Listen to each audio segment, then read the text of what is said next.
Prólogo. A história tem o poder de familiarizar e também de advertir. No fim do século XIX, bem como no fim do século XX, a expansão do comércio global gerou expectativas de progresso. No começo do século XX, tal como no começo do XXI, essas esperanças foram ameaçadas por novas visões de políticas de massa em que um líder ou um partido afirmavam representar diretamente a vontade do povo. As democracias europeias descambaram para o autoritarismo de direita ou para o fascismo nas décadas de 1920 e 1930. A União Soviética Comunista, criada em 1922, levou seu modelo para a Europa na década de 1940. A história europeia do século XX nos mostra que as sociedades podem ruir, que as democracias podem entrar em colapso, que a ética pode ser aniquilada e que os homens comuns podem se ver diante de valas comuns com armas nas mãos. É importante hoje entendermos a razão disso. Poderíamos ser tentados a pensar que nossa herança democrática nos protege automaticamente dessas ameaças. É uma ideia equivocada. Nossa própria tradição exige que se examine a história a fim de compreender as fontes mais profundas da tirania e de refletir sobre as respostas apropriadas. Os americanos não são mais sábios do que os europeus que viram a democracia dar lugar ao fascismo, ao nazismo ou ao comunismo no século XX. Nossa única vantagem é poder aprender com a experiência deles, e este é um bom momento para isso. Este livro apresenta 20 lições do século XX, adaptadas às atuais circunstâncias. Número 1. Não obedeça de antemão. Oferecer sua obediência e serventia a um novo governo é trágico em vários aspectos. Na Alemanha, após a vitória de Hitler, ou na Tchecoslováquia, com a vitória dos comunistas, a população não pensou muito sobre o que estava de fato acontecendo e rapidamente se submeteram aos novos governantes, os quais viram uma ótima oportunidade para impor um novo regime nesses territórios. Também temos outro exemplo deste fato, quando os nazistas invadiram a Áustria e impuseram várias medidas contra os judeus. Os austríacos que não eram nazistas observaram os acontecimentos sem se contrapor ou questionar, e outros que até ofereceram serviços a eles. Essa serventia sem solicitação foi um fator determinante para o desenrolar da vida dessas pessoas, as quais sofreram tudo o que já ouvimos falar nas mãos dos novos governantes. Número 4. Assuma sua responsabilidade para com o mundo. As pequenas escolhas políticas que fazemos podem ser de extrema importância para o mundo. No nosso dia a dia, podemos nos deparar com símbolos de ódio, alguns mais visíveis, como uma suástica, e outros nem tão visíveis, mas com o mesmo peso. É de extrema importância nos atentarmos a esses símbolos e o significado que carregam. Desta forma, podemos os remover da nossa vivência e garantir mais segurança às pessoas. Na antiga União Soviética, fazendeiros ricos foram retratados como porcos. Essa analogia fez com que os mais pobres odiassem os mais ricos, a ponto de se apossarem das terras deles para, mais tarde, as terras apossadas pelos pobres fossem tomadas pelo Estado para a criação de mais fazendas coletivas. Enquanto isso, o novo governo de Hitler na Alemanha tentava boicotar comércios de judeus, o que não deu certo de primeira, mas logo após as marcações de lojas com as palavras judia ou ariana, tudo mudou. As lojas marcadas como judias não eram mais bem vistas e eram comumente assaltadas e vandalizadas. Pouco a pouco, não só lojas foram marcadas, mas também outras empresas e propriedades. Um pouco mais tarde, pessoas começaram a ser marcadas com a estrela amarela, a força, enquanto outras se enfeitavam com suásticas por conta própria. Desta forma, devemos nos certificar de que os símbolos incluam nossos concidadãos, ao invés de excluí-los.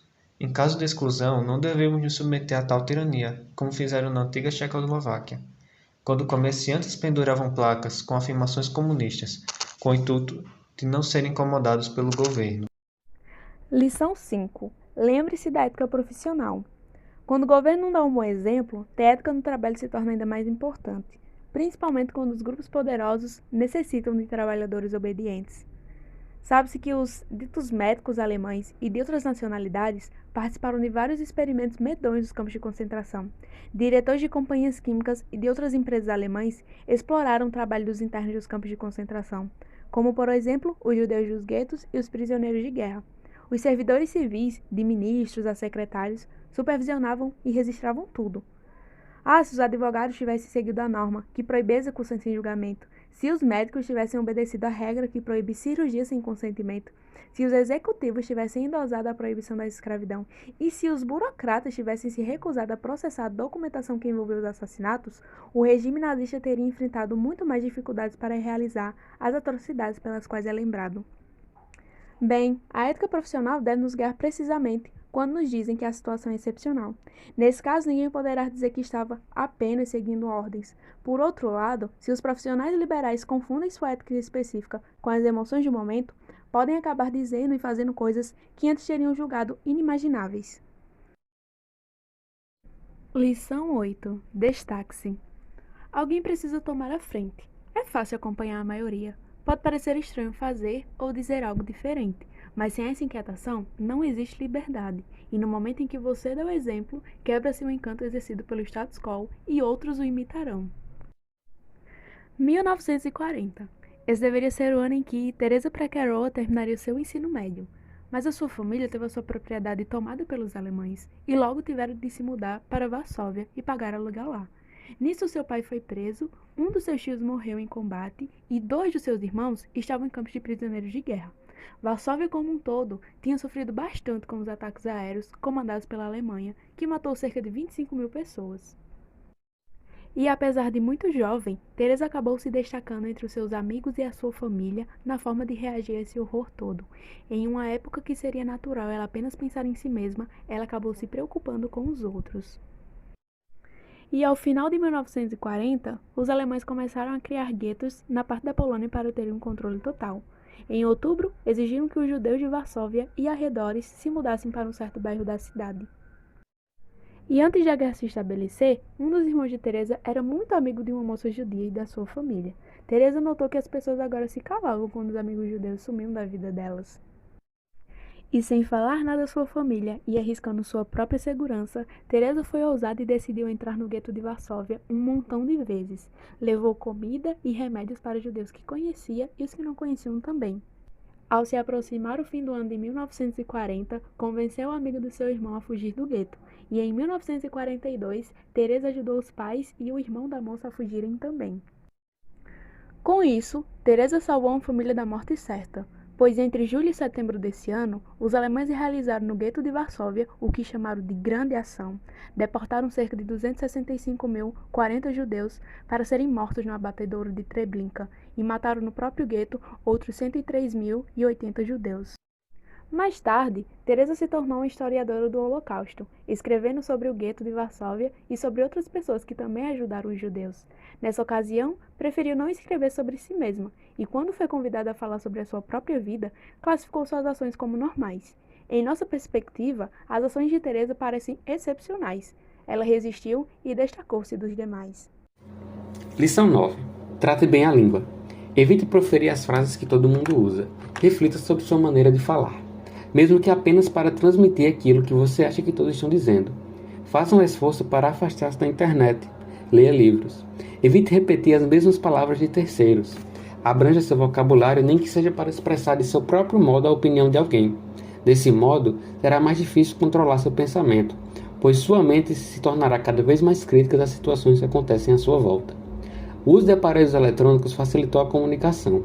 Entretanto, esses meios de comunicação acabam sendo facilmente manipulados quando é de interesse de alguém.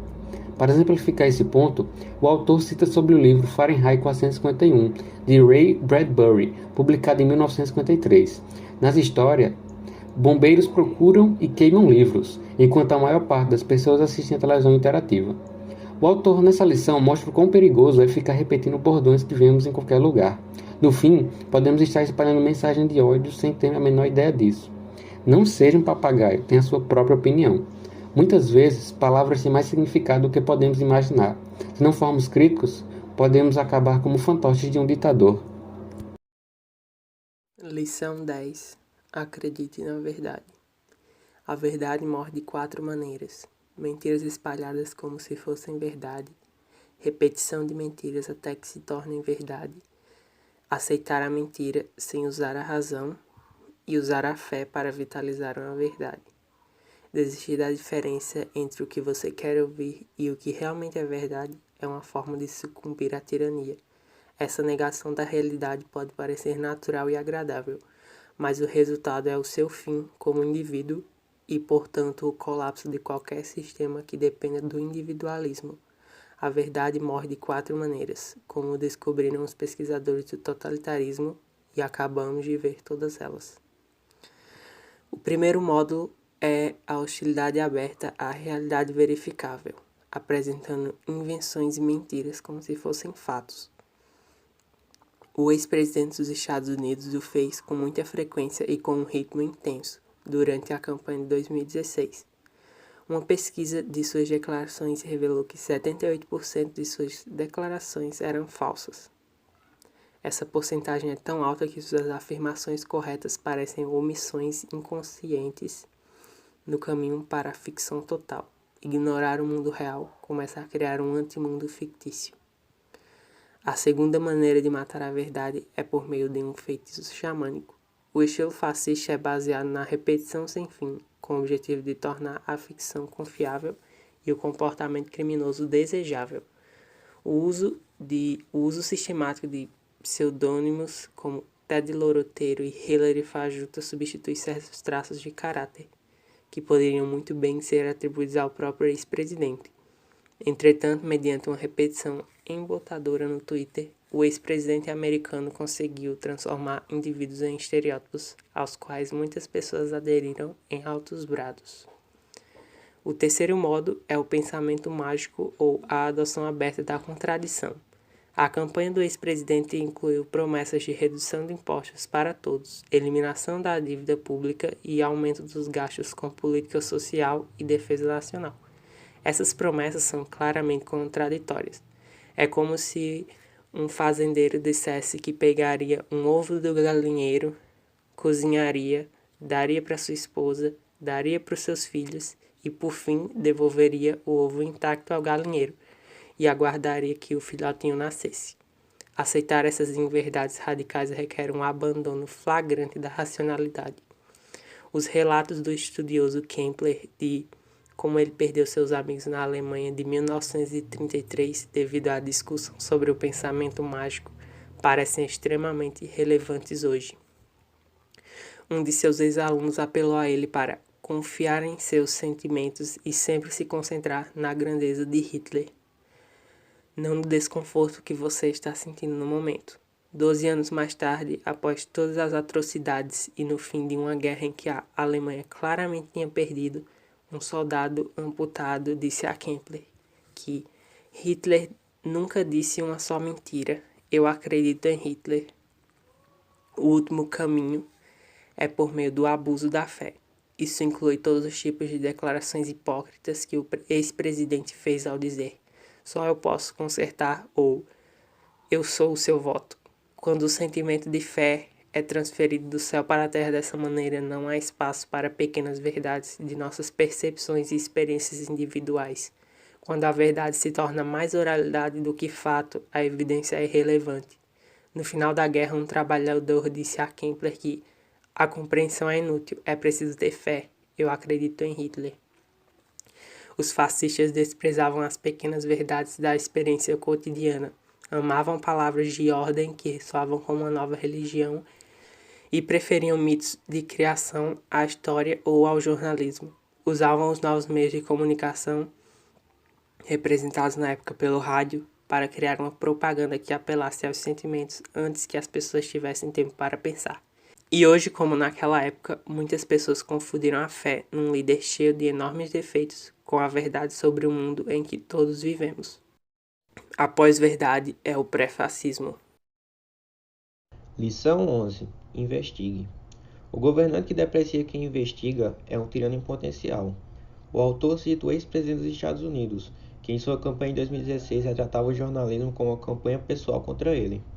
Ele dava crédito à internet, onde opiniões políticas sem fundamento eram validadas e suas declarações falsas poderiam ser propagadas. Cenário parecido foi repetido em 2018 do Brasil, com o mesmo desfecho, o candidato sendo eleito. O Enquete é o atual presidente do Brasil, na época utilizou diversas fake news em sua campanha, como por exemplo o kit gay, que teve imensa repercussão em grupos de WhatsApp e Facebook, descredibilizando a campanha e as propostas de outro candidato. Ainda nos dias de hoje, nosso presidente propaga informações falsas, e assim como o ex-presidente dos Estados Unidos e Hitler, comete uma ação característica de um tirano, acusar de mentiras as declarações que não lhe agradam. Portanto, devemos procurar meios de comunicações confiáveis para nos informar, uma vez que a internet é uma fonte de informações errôneas. Você pode estar se perguntando por que das pessoas acreditarem e compartilharem tanto essas notícias falsas. O autor justifica tais ações com a falta de valorização da profissão de jornalista. Ele nos faz a seguinte reflexão: nós achamos natural pagar por serviço de um eletricista, um mecânico ou um pedreiro. Porém, temos o desejo de receber notícias de graça, assim desmerecendo todo o trabalho de pesquisa e tempo investido pelo jornalista. É por isso que quando nos deparamos com um jornal, um blog ou um site por assinatura, acabamos perdendo interesse em se aprofundar no assunto e optando por ficar atualizados pela internet, onde teoricamente poderíamos encontrar o mesmo serviço de graça. Porém, nós somos bombardeados com informações falsas, tornando muitas vezes impossível formar uma opinião política com base. Lição 14. Preserve sua vida privada. Governantes maliciosos vão querer usar o que sabem a seu respeito para intimidá-lo. Proteja seu computador regularmente contra programas mal intencionados, como vírus ou cavalos de Troia. Procure ter conversas pessoais cara a cara e evite qualquer problema legal. Os tiranos procuram ganchos em que vão pendurá-lo. Procure não ter ganchos. O que a grande pensadora política Hannah Arendt queria dizer com totalitarismo não era um Estado todo-poderoso, e sim a eliminação da diferença entre a vida privada e a vida pública.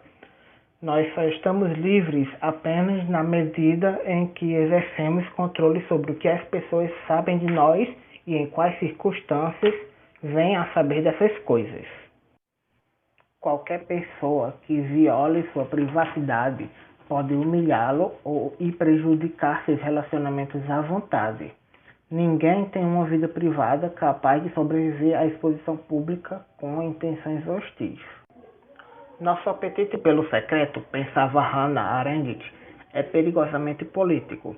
O totalitarismo elimina a diferença entre o privado e o público, não só para pôr fim à liberdade das pessoas, mas também para afastar toda a sociedade da política normal e encaminhá-la para teorias conspiratórias.